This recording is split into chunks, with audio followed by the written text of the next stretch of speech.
The master Prakash classes में आप सभी साथियों का स्वागत है। हम लोग हिंदी का प्रैक्टिस सेट सॉल्व कर रहे हैं और उसी को कंटिन्यू करते हुए आगे की तरफ बढ़ते हैं। पहला क्वेश्चन जैसा कि इसमें जिक्र किया गया है, पहले क्वेश्चन की तरफ आते हैं और पहला क्वेश्चन में कह रहा है कि साहित्य जनसमूह के हृदय का विकास है, किसने कहा था? तो इसका जो राइट आंसर हो जाएगा, चार ऑप्शन दिए गए हैं, इसका राइट जो आंसर होगा वो आपका क्या हो जाएगा? बाल कृष्ण भट्ट जी इसके बिल्कुल राइट आंसर होंगे। चलिए अगले क्वेश्चन की तरफ बढ़ते हैं। अगला क्वेश्चन आपसे कह रहा है हमीर रासो किसकी रचना है? तो इसका बताइएगा कि हमीर रासो ये किसकी रचना है। तो इसका जो राइट आंसर हो जाएगा ए बिल्कुल सही आंसर होगा। एक मिनट, चलिए तो हमीर रासो किसकी रचना है? तो जो इसका राइट आंसर हो जाएगा सारंगधर, ये इसके बिल्कुल राइट आंसर होंगे, ए ऑप्शन। चलिए अगले क्वेश्चन का जिक्र करते हैं। कह रहे हैं निम्नलिखित में से कौन सी काव्य कृति लोक गेय काव्य है? तो ये काव्य है मेरे भाई, मिसप्रिंट हुआ है, तो काव्य है। तो तीसरे का जो राइट आंसर हो जाएगा परमाल रासो जी, बिल्कुल सही आंसर होगा। चलिए अगले क्वेश्चन की तरफ बढ़ते हैं। कह रहे हैं प्रथम साहित्य अकादमी पुरस्कार 1955 ईस्वी में माखनलाल चतुर्वेदी को किस काव्यकृति पर प्रदान किया गया था? तो जो इसका राइट आंसर हो जाएगा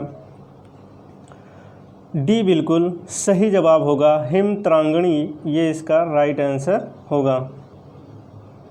चलिए अगले क्वेश्चन की तरफ बढ़ते हैं। अगला क्वेश्चन आपसे कह रहा है निम्नलिखित कवियों में से कौन राष्ट्रीय सांस्कृतिक काव्यधारा के अंतर्गत नहीं आते हैं? तो 5 का जो राइट आंसर हो जाएगा सी बिल्कुल सही जवाब होगा, सुमित्रा नंदन पंत जी इसके राइट आंसर होंगे। चलिए अगले क्वेश्चन का जिक्र करते हैं। अगला क्वेश्चन आपको बताना है। कह रहे हैं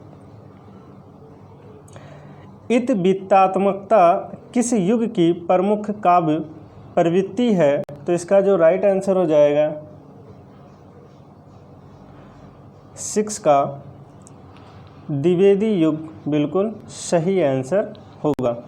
चलिए 7 का भी आप बता दीजिए। कह रहे हैं समस्या पूर्ति किस युग की काव्य प्रवृत्ति है? तो इसका जो राइट आंसर हो जाएगा 7 का डी बिल्कुल सही जवाब होगा, भारतेंदु प्रवृत्ति की है। चलिए 8 नंबर आपको बताना है। कह रहे हैं निम्नलिखित साहित्यकारों में से किसका जन्म उत्तर प्रदेश में हुआ था? तो 8 का जो राइट आंसर हो जाएगा सत्यनारायण जी इसके बिल्कुल राइट आंसर होंगे, सत्यनारायण कवि रत्न जी इसके बिल्कुल सही जवाब, डी नंबर। 9 नंबर आप लोग बताइएगा। 9 नंबर कह रहे हैं शिवाजी का पत्र किसकी रचना है? तो 9 का जो सही जवाब होगा निराला जी, बिल्कुल सही आंसर होंगे। चलिए 10 नंबर आप लोग बताइए मुंशी प्रेमचंद की किस पत्रिका के संपादक नहीं रहे हैं? तो आपको बताना है कि 10 का जो सही जवाब होगा ए बिल्कुल सही आंसर होगा। 10 का ए बिल्कुल सही जवाब होगा। तो ये मुंशी प्रेमचंद की पत्रिका के संपादक नहीं रहे हैं। चलिए 11 नंबर आप बता दीजिए। कह रहे हैं मेजर चौधरी की वापसी किसकी कहानी है? तो 11 का जो राइट आंसर हो जाएगा वो क्या हो जाएगा आपका? अज्ञा, बिल्कुल सही जवाब होगा। चलिए अगले क्वेश्चन की तरफ। कह रहे हैं किस रचनाकार का नाम गौरवपंत है? गौरापंत है। तो इसका जो सही जवाब होगा 12 का सी बिल्कुल सही आंसर होगा, शिवानी इसका राइट आंसर होगा। चलिए फटाफट छोटे छोटे क्वेश्चन हैं, आप लोग पढ़ते चलिए और आंसर भी करते चलिए। कह रहे हैं सिंहासन खाली करो कि जनता आती है, काव्य पंक्ति किसकी है? तो 13 का जो सही आंसर हो जाएगा इनमें से कोई नहीं। क्यों? क्योंकि जानते हैं कि ये सिंहासन खाली करो की जनता आती है, ये रामधारी सिंह दिनकर के द्वारा लिखा गया है। तो डी इसका बिल्कुल सही जवाब होगा। चलिए अगला क्वेश्चन बताना है। कह रहे हैं राष्ट्रगीत में भला कौन वह भारत भाग्य विधाता, फटा सुपन्ना पहले जिसका गुण हर चरण गाता। ये काव्य पंक्ति आपको बताना है कि ये किसकी है। तो 14 का जो राइट आंसर हो जाएगा ए बिल्कुल सही जवाब होगा ना, रघुवीर सहाय जी राइट आंसर होंगे। चलिए 15 नंबर आप बताइए। कह रहे हैं आदिकाल के अंतर्गत कौन कवि आता है। तो आदिकाल के अंतर्गत जो आते हैं वो आपका विद्यापति जी बिल्कुल सही जवाब होंगे। चलिए 16 में आप बताइए। कह रहे हैं डॉक्टर रामकुमार वर्मा ने हिंदी साहित्य का आरंभ कब से माना है। तो जो इसका सही जवाब होगा 693 ईस्वी को माना है। चलिए अगले क्वेश्चन की तरफ बढ़ते हैं। आपको 17 और 18 दोनों बताना है। कह रहे हैं कौन सा ग्रंथ लौकिक चरित्र काव्य माना जाता है। तो इसका जो सही जवाब होगा 17 का ए भविष्यत काल माना जाता है। चलिए 18 नंबर आपको बताना है। 18 में बताना है पृथ्वी राशों में पृथ्वी के पिता कौन थे। तो ये आपको पता होना चाहिए, सोमेश्वर जी पृथ्वी राशों के पिताजी थे। चलिए अगला आप लोग बताइए। संत साधना का साहित्यिक रूप प्रारंभ हुआ। तो इसका जो राइट आंसर हो जाएगा वो आपका कौन सा होगा। 19 का जो सही जवाब होगा, 4 ऑप्शन आपके सामने हैं। तो जो इसका राइट आंसर हो जाएगा सी बिल्कुल सही जवाब होगा, संत साधना का साहित्यिक रूप ना। तो इसका जो राइट आंसर होगा वो कौन सा होगा, सी। चलिए 20 नंबर आपको बताना है। कह रहे हैं आचार्य रामचंद्र शुक्ल के प्रेमाख्यान परंपरा का हिंदी में प्रावर्तक प्रथम कवि किसे माना गया है। तो जो इसका राइट आंसर हो जाएगा तो 20 का जो सही जवाब होगा कुतुबन बिल्कुल राइट आंसर होगा। चलिए अगले क्वेश्चन की तरफ बढ़ते हैं। 21 में आपको बताना है अवधी एवं ब्रज भाषा दोनों में रचना करने वाले कवि कौन हैं। तो इसका जो सही जवाब होगा 21 का बी बिल्कुल सही जवाब होगा, जो अवधी और ब्रज भाषा दोनों में रचना किए हैं। चलिए 22 नंबर की तरफ बढ़ते हैं। 22 नंबर आपको बताना है। कह रहे हैं रीतकाल की विशेषताओं के संदर्भ में निम्नलिखित में से एक विशेषता गलत है। वो कौन सी विशेषता है आपकी जो रीतकाल के हिसाब से गलत है। तो इसका जो राइट आंसर हो जाएगा सी बिल्कुल सही जवाब होगा। कह रहे हैं रीतकाल में प्रकृति का आलम्बन रूप में वर्णन हुआ है। तो ये क्या हो जाएगा, गलत जवाब होगा। चलिए 23 और 24 आपको बताना है। कह रहे हैं भारतेंदु युग का एक अन्य नाम क्या था। तो भारतेंदु युग का एक अन्य नाम जो था पुनर्जागरण काल के नाम से जाना जाता था। तो इसका जो राइट आंसर होगा वो सी बिल्कुल सही जवाब होगा। 24 में आपको बताना है 24 का कौन सा सही जवाब होगा। तो 24 इसमें दिया गया है, कह रहे हैं एक 2 लाइन की पंक्ति दी गई है और इसमें कह रहे हैं कि ये पंक्तियाँ किसके द्वारा लिखी गई हैं। तो ये पंक्ति जो है वो किसके द्वारा लिखी गई है। तो इसका जो राइट आंसर होगा, फटाफट आप लोग आंसर करते चलिए, सी बिल्कुल सही जवाब होगा, भारतेंदु हरिश्चंद्र जी के द्वारा लिखी गई हैं। तो 24 का सी बिल्कुल सही जवाब। चलिए 25 में कह रहे हैं गोल्ड स्मिथ की कृति ट्रैवलर का अनुवाद किसने किया था। तो 25 का जो राइट आंसर होगा श्रीधर पाठक जी ने किया था ट्रैवलर। आगे की तरफ बढ़ते हैं। 26 नंबर में आपको बताना है। कह रहे हैं द्विवेदी युग का वह साहित्यकार जिन्हें कविता कामनी कांत भारतेंदु परगेंदु साहित्य सुधारक उपाधियों से विभूषित किया गया था, उसका नाम आपको बताना है 26 में।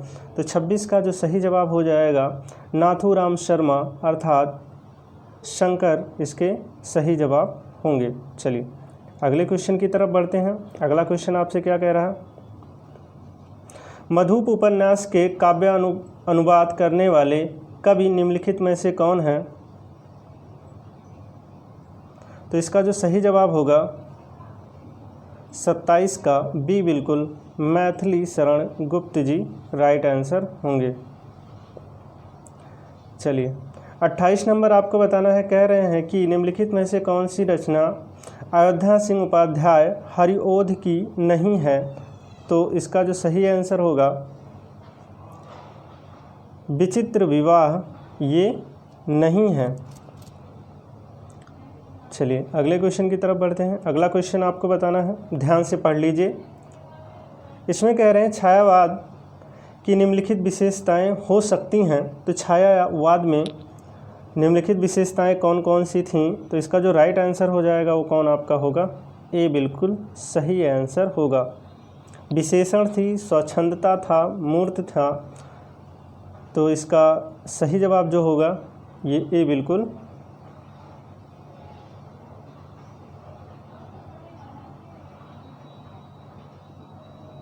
चलिए 30 नंबर में जयशंकर प्रसाद की कृतियाँ किस विकल्प में हैं?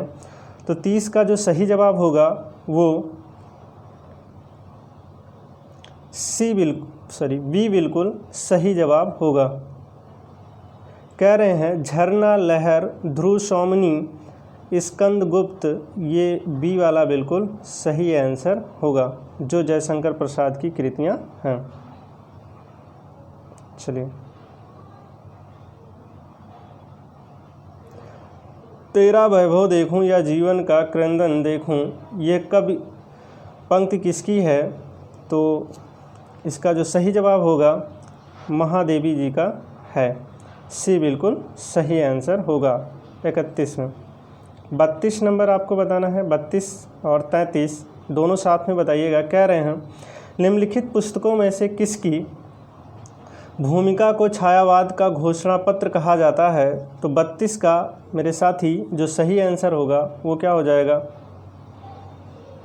पल्लव जी इसके बिल्कुल जो घोषणा पत्र होता है बी बिल्कुल आपका राइट आंसर होगा। चलिए 33 में बताना है वैद्यनाथ मिश्र किसका वास्तविक नाम था? तो इसका जो राइट आंसर हो जाएगा 33 का ए नागार्जुन बिल्कुल सही आंसर होगा। चलिए आगे बढ़ते हैं। कह रहे हैं नई कविता के प्रमुख लक्षण कौन से हैं? तो इसका जो सही जवाब होगा 34 का ए बिल्कुल सही जवाब होगा। अनुभूति की सच्चाई व बुद्धिमूलक यथार्थवादी दृष्टि, ये आपका क्या होगा? नई कविता के प्रमुख लक्षण। 35 में कह रहा है कि कौन सा सम्मिलित नहीं है? तो जो 35 का राइट आंसर हो जाएगा इसका सी बिल्कुल सही जवाब होगा। प्रबंध प्रतिमा जयशंकर प्रसाद जी की ये नहीं है, ये सूर्यकांत त्रिपाठी जी अर्थात निराला जी की है। चलिए अगले क्वेश्चन 36 नंबर आप बता दीजिए, 36 में कौन सा राइट आंसर होगा?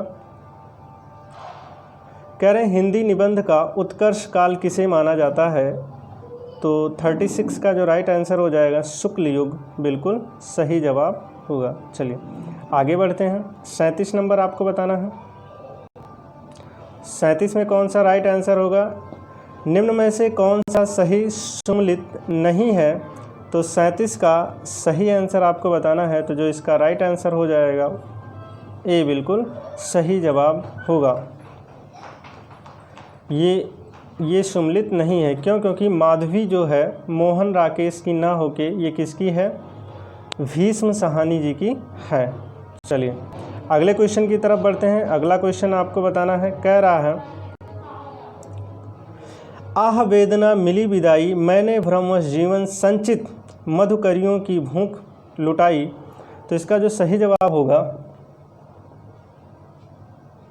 करें नाट्य गीत जयशंकर प्रसाद के किस नाटक से लिया गया है? तो ये जयशंकर प्रसाद के किस नाटक से लिया गया है? तो इसका जो राइट आंसर हो जाएगा 38 का सी बिल्कुल सही जवाब होगा। स्कंदगुप्त राइट आंसर होगा।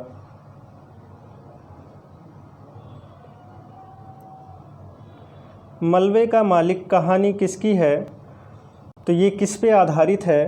तो इसका सही जवाब आपका क्या हो जाएगा? डी बिल्कुल सही जवाब होगा, भारत पाक विभाजन, मलबे का मालिक। चलिए, सोमा बुआ किस कहानी में मुख्य पात्र हैं? तो 40 का जो राइट आंसर हो जाएगा अकेली, इसका सही जवाब होगा। 41 नंबर में आपको बताना है मेरे भाई, कह रहे हैं रागणी बोली कहाँ बोली जाती है? तो इसका जो सही जवाब होगा 41 का डी बिल्कुल सही आंसर होगा, हरियाणा में बोली जाने वाली बोली है। चलिए अगले क्वेश्चन का जिक्र करते हैं। कह रहे हैं हिंदी का मानक रूप किस भाषा से विकसित हुआ है? तो इसका जो राइट आंसर हो जाएगा ए बिल्कुल सही जवाब होगा, खड़ी बोली ना। चलिए अगले क्वेश्चन की तरफ बढ़ते हैं साथी। अगला क्वेश्चन आपसे कह रहा है कि निम्न में से कौन सी राजस्थान की बोली नहीं है? तो इसमें से आपको बताना है कि राजस्थान की कौन सी बोली नहीं है। तो इसका राइट जो आंसर हो जाएगा बुंदेली बिल्कुल सही जवाब होगा। चलिए अगले क्वेश्चन की तरफ बढ़ते हैं। अगला क्वेश्चन आपसे क्या कह रहा है? कह रहा है ऊ हमरा के खेल ही ना देत रहे, कहाँ की बोली है? तो 44 का जो सही जवाब होगा, आपके सामने चार विकल्प हैं, पढ़ने से पता ही चल जा रहा होगा, ऊ हमरा के खेल ही ना देत रहे। तो इसका जो जवाब होगा भोजपुरी बिल्कुल सही आंसर होगा। 45 में आपको बताना है, कह रहा है हिंदी भाषा को कौन सी लिपि में लिखा जाता है? तो इसका जो सही जवाब होगा 45 का सी देवनागरी लिपि में लिखा जाता है। तो बच्चे को पता होगा। 46 में आप लोग बताइएगा 46 का क्या होगा, और 47 भी आपको बताना है। कोई भी बोली या भाषा मानकता प्राप्त करने पर हो जाती है। तो इस बहुत सुंदर क्वेश्चन है, इसका आपको बताना है आंसर। तो जब मानक रूप पकड़ लेता है तो उसे हम लोग क्या कह देते हैं? उस सरल भाषा की तरफ अग्रसर हो जाती है। 47 में आपको बताना है कि हिंदी की भाषा कौन सी होनी चाहिए जो कार्यालय वगैरह में बोली जाती है? तो इसका जो सही जवाब होगा ए बिल्कुल राइट आंसर होगा, अभिधात्मक ना हिंदी कार्यालयी भाषा है। चलिए अगला क्वेश्चन, देवनागरी लिपि का सर्वप्रथम प्रयोग कहाँ हुआ था? तो इसका जो सही आंसर होगा डी बिल्कुल सही, जयभट्ट के शिलालेख में इसका प्रयोग हुआ था। अगला क्वेश्चन, संविधान के अनुच्छेद 351 किस विषय का वर्णन किया गया है? तो 49 का मेरे भाई जो राइट आंसर हो जाएगा डी बिल्कुल सही जवाब होगा, हिंदी भाषा के विकास संबंधित निर्देश। अगले क्वेश्चन की तरफ बढ़ते हैं। अगला क्वेश्चन आपसे क्या कह रहा है? बिहारी किस धारा के कवि हैं? तो 50 का जो राइट आंसर होगा रीत सिद्ध, इसका सही जवाब होगा। तो बिहारी जी जो थे वो रीत सिद्ध कवि माने जाते थे। तो इस तरीके से हम लोगों ने 50 क्वेश्चन कंप्लीट कर लिया। आगे के 50 क्वेश्चन आप लोग साथ में बने रहिए और चीज़ों को करते चलिए। अगला क्वेश्चन आपको बताना है, कह रहे हैं प्रेमचंद किस प्रवृत्ति के उपन्यासकार थे? तो ये आपको बताना है। तो प्रेमचंद्र बताना है, इसका जो राइट आंसर हो जाएगा वो सी बिल्कुल आदर्शोन्मुख यथार्थवादी। प्रेमचंद्र किस प्रवृत्ति के उपन्यासकार हैं? तो ये आप जानते हैं आदर्शोन्मुख यथार्थवादी के हैं।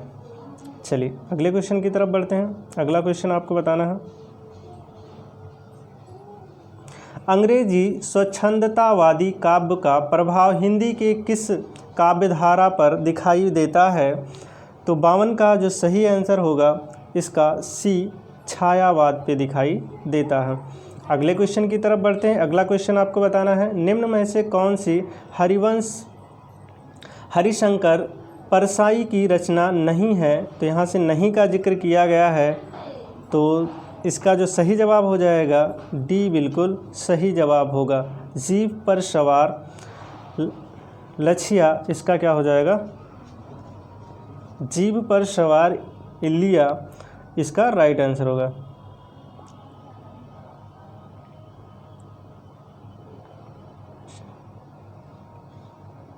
चलिए अगले क्वेश्चन का जिक्र करते हैं। कह रहे हैं वाक्यम रसात्मकतम काव्यम कहने वाले आचार्य कौन हैं?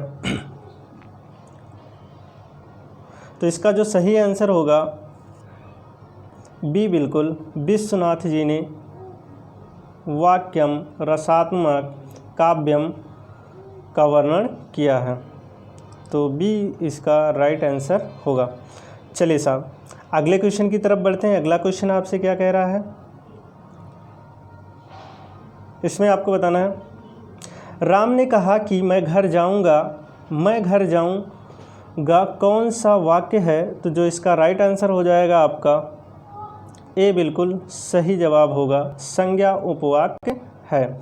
चलिए फटाफट आप लोगों को आंसर देते रहना है। अगले क्वेश्चन का जिक्र करते हैं। इसमें आपको बताना है कि कौन सा राइट आंसर होगा। कौन सा शब्द शुद्ध है? तो शुद्ध वर्तनी आपको छांटनी है, तो जो इसका सही जवाब हो जाएगा ए इसका राइट आंसर होगा, यानी यही आपका शुद्ध है। चलिए अगले क्वेश्चन की तरफ बढ़ते हैं। अगला क्वेश्चन, इसमें भी आपको क्या बताना है मेरे भाई, शुद्ध वर्ड के बारे में बताना है, तो इसका जो राइट आंसर हो जाएगा वो बी बिल्कुल सही जवाब होगा। 57 नंबर का जो राइट आंसर होगा वो बी बिल्कुल सही आंसर होगा। अगले में आपको बताना है, कह रहे हैं निम्नलिखित विकल्पों में से किस विकल्प में सही शब्द व्यक्तिवाचक संज्ञा का प्रयोग किया गया है? तो इसका जो राइट आंसर होगा रामचरितमानस, गंगा, ये आपका क्या है, व्यक्तिवाचक संज्ञा का प्रयोग किया गया है। चलिए आगे बढ़ते हैं। कह रहे हैं कौन सा शब्द अव्ययी भाव समास का उदाहरण है? तो अव्ययी भाव आप जानते हैं कि जिस वर्ड के आगे आप उपसर्ग लगा दें, मैक्सिमम वर्ड वो आपके कौन से हो जाते हैं, अव्ययी भाव। तो इसका जो राइट आंसर हो जाएगा डी आमरण, बिल्कुल सही आंसर होगा। अगले की तरफ बढ़ते हैं। मोती का तत्सम रूप आपको बताना है, तो सृष्टि का जो राइट आंसर हो जाएगा मुक्ता, इसका बिल्कुल सही जवाब होगा। चलिए अगले क्वेश्चन की तरफ बढ़ते हैं। आम खाया जाता है कौन सा वाच्य है? तो यहाँ पे आम खाया जाता है, इसका जो राइट आंसर होगा कर्म पर पढ़ रहा है, तो कर्मवाच्य। अगले की तरफ बढ़ते हैं। अगला आपको बताना है कि पुल्लिंग शब्द का चयन कीजिए, तो पुल्लिंग शब्द आपको बताना है, इसका जो सही जवाब हो जाएगा तेजस्वी, बिल्कुल सही आंसर होगा। चलिए आगे बढ़ते हैं। इसमें आपको बताना है, कह रहे हैं दशरथ के पुत्र राम ने रावण को मारा, इस वाक्य में कौन सा पद कारक बनने की सबसे कम योग्यता रखता है? तो इसका जो सही जवाब होगा सी, बिल्कुल सही आंसर होगा। चलिए अगले क्वेश्चन की तरफ बढ़ते हैं। अगला क्वेश्चन कह रहा है निम्नलिखित में से तत्सम शब्द आपको बताना है, तो तत्सम इसका जो राइट आंसर हो जाएगा डी, बिल्कुल सही जवाब होगा। चलिए 65 नंबर में आपको बताना है, कह रहे हैं निम्नलिखित में से कौन सा, इसमें भी आपको क्या बताना है मेरे भाई, तत्सम रूप बताना है, तो इसका भी तत्सम रूप क्या हो जाएगा, ए इसका राइट आंसर होगा। चलिए आगे की तरफ बढ़ते हैं। अगला क्वेश्चन आपको बताना है, कह रहे हैं निम्न में से कौन सा अज्ञानी का अभिप्राय है? तो ये आपको बताना है कि नहीं है। सीधा सीधा आप समझ लीजिए, अज्ञानी इनमें से कौन सा अर्थ नहीं देता है। तो अज्ञानी का प्राय जो आपका नहीं है, ये आपका कौन सा आंसर हो जाएगा, 66 का राइट आंसर जो आपका होगा, क्योंकि ये भी इसका अर्थ देता है, ये भी इसका अर्थ देता है, और ये भी, तो आपका क्या हो जाएगा, भिज्ञ, ये अर्थ नहीं देता है, तो ये आपका क्या हो जाएगा, गलत होगा। चलिए ये नहीं है, बाकी सब है। कह रहे हैं मौसम आज कुछ सुहाना सा है, वाक्य में सुहाना शब्द किसका परिचय कराता है, तो ये आपको बताना है। तो 4 ऑप्शन आपको दिए गए हैं, इसमें से आपको बताना है कि सुहाना, ठीक ना, किसका बोध कराता है। तो इसका जो राइट आंसर हो जाएगा आपका सी बिल्कुल सही जवाब होगा। सुहाना एक विशेषण वर्ड है, क्योंकि मौसम सुहाना है ना, गाना सुहाना है, तो ये सब विशेषण होते हैं जो विशेष्य की विशेषता बताते हैं। अभी अभी राधा सो गई, इसका जो राइट आंसर होगा बी बिल्कुल सही जवाब होगा। आसन्न भूतकाल, क्यों, क्योंकि आप जानते हैं कि आसन्न भूतकाल में काम तुरंत हुआ होता है। तो अभी अभी राधा सो गई मतलब कुछ क्षण पहले। चलिए अगले क्वेश्चन की तरफ बढ़ते हैं। कह रहे हैं मंगल भवन अमंगल हारी, दरवहु के दशरथ अजीर बिहारी, इसका राइट आंसर क्या होगा। कह रहे हैं काव्य में किस छंद का प्रयोग किया गया है, तो इसमें आपको छंद बताना है। और छंद बताने के लिए आपको पता है कि हम मात्रा लगा के चीज़ों को बताते हैं। तो आई होप आप लोग समझ गए होंगे ये कौन सी छंद है। तो ये आपका क्या है, चौपाई है। और चौपाई में सभी चरण में मात्राएं क्या होती हैं, सेम होती हैं।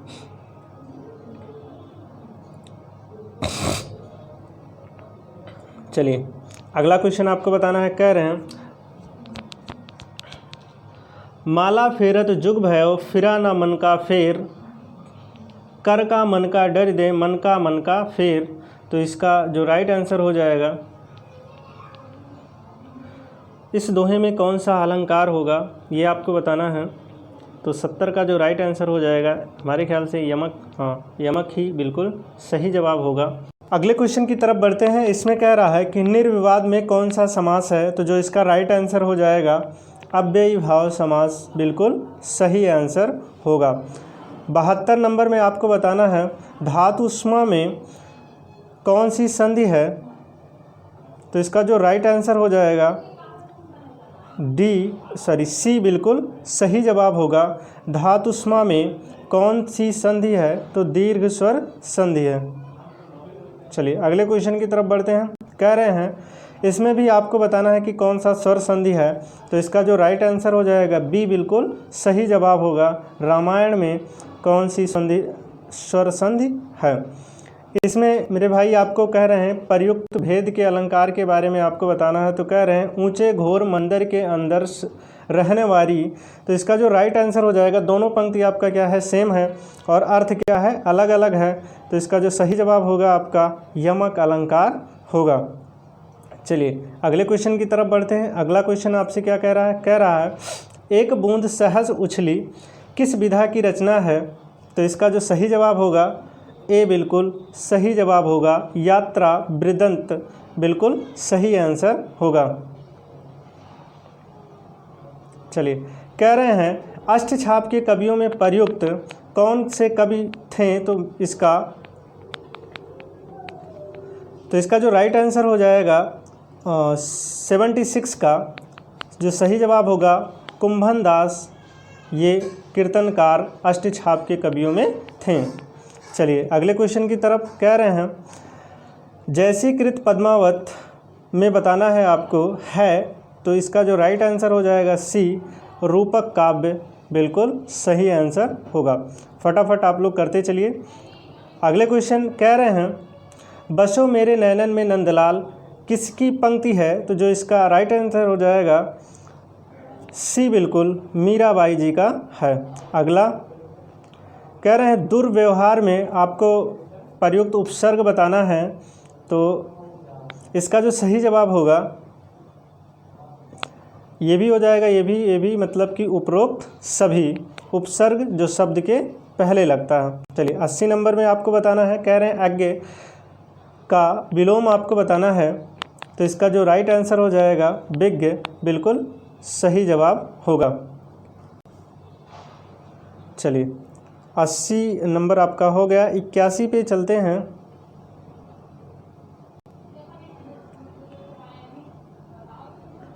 इसमें आपको बताना है। कह रहे हैं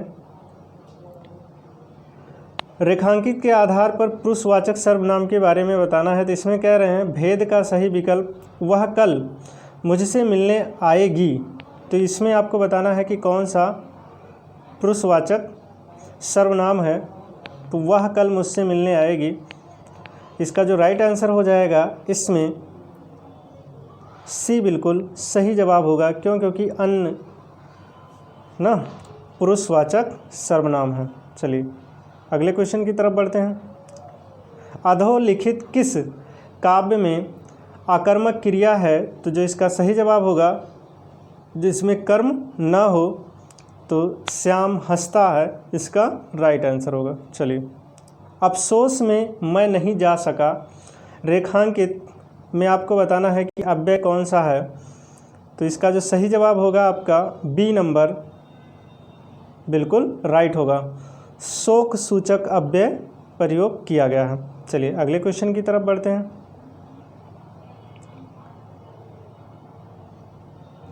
इसमें आपको बताना है हिंदी की अग्रवृत्ताकार समवृत्त स्वर ध्वनि कौन सी है?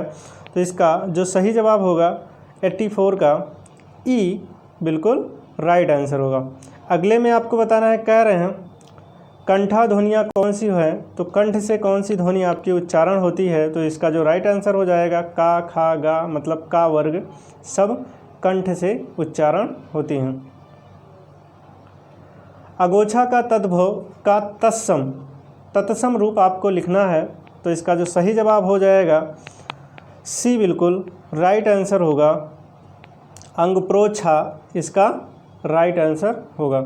चलिए अगले क्वेश्चन की तरफ बढ़ते हैं। कह रहे हैं निम्नलिखित पदों में से कौन सा पद व्या प्रत्यय लगने से बनेगा? तो व्या प्रत्यय लगाने से कौन बनेगा? इसका जो सही जवाब हो जाएगा सी बिल्कुल सही आंसर होगा। खावेया राइट आंसर इसका होगा। चलिए आगे बढ़ते हैं। कह रहे हैं सुहाना, लिखाई व छलिया में निहित प्रत्यय के सही विकल्प को आपको चुनना है। तो इसका जो सही जवाब होगा, तीन प्रत्यय के बारे में आपसे पूछ लिया है, तो इसका जो राइट आंसर होगा वो आपका क्या हो जाएगा? डी बिल्कुल सही जवाब होगा। आओ, ना, आई, या बिल्कुल राइट होगा। चलिए इसमें आपको बताना है अकारांत स्त्रीलिंग शब्द का बहुवचन बनाने के लिए क्या किया जाता है? तो अकारांत का जिक्र किया है, तो इसका जो राइट आंसर हो जाएगा आपका अत्यंत स्वर के बदले ए का प्रयोग किया जाता है। तो सी बिल्कुल सही आंसर होगा। चलिए फटाफट आप लोग आंसर बताते चलिए। इसमें आपसे कह रहे हैं लालो चांपो करना मुहावरे का अर्थ क्या है? तो इसका जो सही जवाब होगा 90 का जो राइट आंसर होगा ए बिल्कुल बातें बनाना, ये इसका क्या हो जाएगा? लल्लो चप्पो करना मुहावरे का अर्थ होगा बातें बनाना। अगला कह रहे हैं आविर्भाव का समानार्थी शब्द आपको बताना है। तो आविर्भाव का समानार्थी शब्द आपको बताना है, तो इसमें से कौन सा आपका राइट आंसर हो जाएगा? 91 का 4 ऑप्शन आपके सामने हैं। अवतरण इसका सही जवाब होगा। कह रहे हैं अद्रिया शब्द का अर्थ आपको बताना है, तो जो इसका राइट आंसर हो जाएगा डी बिल्कुल सही जवाब होगा। इसमें इसका जो राइट आंसर होगा वो क्या हो जाएगा? पर्वत। मात्रिक विषम संयुक्त छंद के बारे में बताना है। इसका जो सही जवाब होगा विषम छंद मतलब मात्रिक विषम संयुक्त छंद के बारे में बताना है। तो संयुक्त छंद आप जानते हैं विषम के रूप में किसका प्रयोग किया जाता है? तो इसका जो राइट आंसर हो जाएगा आपका कुंडलियाँ बिल्कुल सही जवाब होगा। क्यों? क्योंकि आप जानते हैं इस संयुक्त के अंतर्गत भी आते हैं, 2 छंदों के मिला के बनाया जाता है। कह रहे हैं अनेकार्थक शब्द पाने के लिए निम्न में से गलत विकल्प का आपका चयन करना है। तो कौन सा गलत है इसमें से ये आपको बताना है। तो जो इसका राइट आंसर हो जाएगा संजीवनी बिल्कुल गलत है। बाकी ये आप यूज़ कर सकते हैं, सारी चीज़ें आप यूज़ कर सकते हैं। कह रहे हैं अरण या रोदन मुहावरे का अर्थ स्पष्ट कीजिए। इसका 95 का जो सही जवाब होगा निरर्थक बिल्कुल सही आंसर होगा। अगले क्वेश्चन की तरफ बढ़ते हैं। इसमें आपको क्या दिया गया है, एक वाक्यांश को पढ़ के आपको 96 से 100 तक क्या देना है, उत्तर देना है।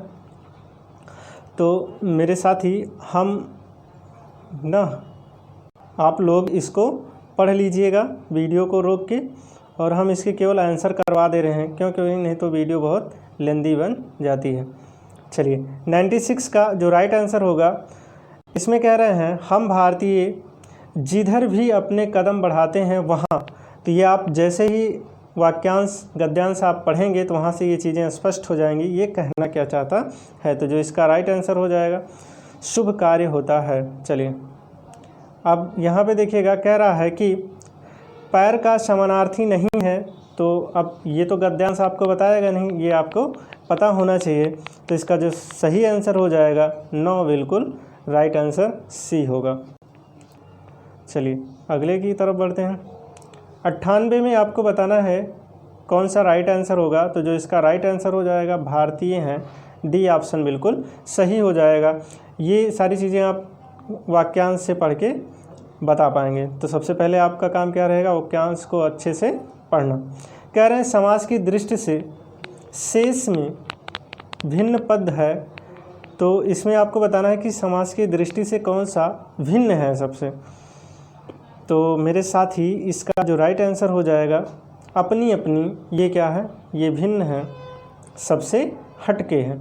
चलिए 100 नंबर का जिक्र करते हैं। 100 नंबर और आज का ये आखिरी क्वेश्चन है। इसमें आपको बताना है कि इसका राइट आंसर क्या हो जाएगा। तो इसका जो सही जवाब होगा आपका डी नंबर, कठिनाइयाँ, बिल्कुल सही आंसर होगा। तो इसका जो राइट आंसर हो जाएगा डी बिल्कुल सही। तो मेरे साथी मेरे दोस्त, इस तरीके से हम लोगों ने 100 क्वेश्चन को कंप्लीट कर लिया है। अब आपको कमेंट बॉक्स में बताना है कि आपके 100 प्रश्नों में से कितने प्रश्न सही जा रहे हैं। और अगर वीडियो अच्छी लगी हो तो अपने दोस्तों को शेयर भी करिएगा। वीडियो को देखने के लिए बहुत बहुत धन्यवाद।